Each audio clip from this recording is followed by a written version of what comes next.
提起信心的腳掌。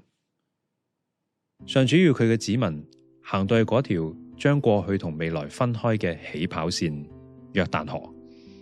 預備跨入新嘅階段。呢個係地理上位置嘅移動，百姓要同以前曠野歲月告別啦，同時亦都係靈性上嘅跨越，要放低舊日嘅習慣同留戀，好用神嘅話去迎戰面前充滿唔確定嘅未來。呢群子民既然已經進入咗異域，立足喺呢一個嘅未來，呢個時候就應該要向前邁進，力行佢哋得地為業嘅使命。一入到2026年，你同我都睇見世界發展快到震撼人心，局勢變化啦，再匯聚一波又一波嘅科技變革，真係咧好似打橫攔喺面前嘅約旦河一樣，河面寬闊，水流湍急。我哋真係要橫跨呢條急流，去得着上主要賜俾教會嘅未來咩？係噶，而且我深信佢嘅恩典係夠用嘅，因為未來係有上主保證。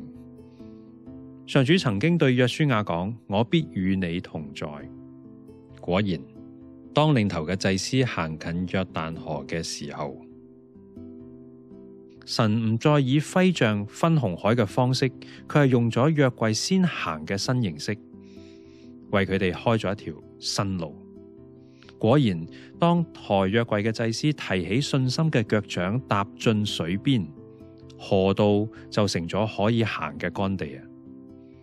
你知唔知啊？每一次上主講出呢一句熟口熟面嘅話，就係佢吩咐人要起嚟去做一啲睇起嚟唔太可能完成嘅使命嘅時候。耶穌喺升天之前，亦都對門徒講過同樣嘅話：我必常與你們同在。呢句話唔單止係安慰，更加係一個神級嘅承諾。神講過嘅就必會如此實現啊！而家我哋使唔使都提起我哋信心嘅腳掌啊？如果我哋想向5年後加入北宣家嘅新人傳承我哋一路以嚟所領受嘅屬靈產業又讓2030年成長起嚟嘅新生代，佢哋都成為結出好果子嘅枝子嘅話，我哋今日就唔好被更新改變有嘅陌生感嚇到唔敢向前，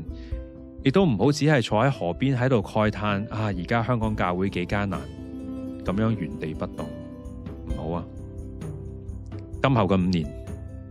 教會係以立足未來、力行使命為總方向。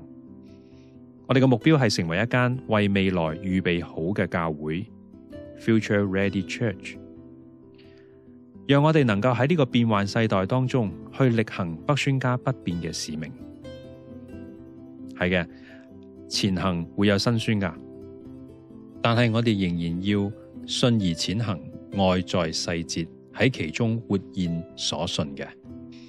我哋都要銳意去建構有伴嘅經歷，促進代際嘅共融，加強牧靈護家，去興起喺職場有門徒。心願各人喺教會、家庭同職場裏邊，我哋都能夠更留心身邊嘅人，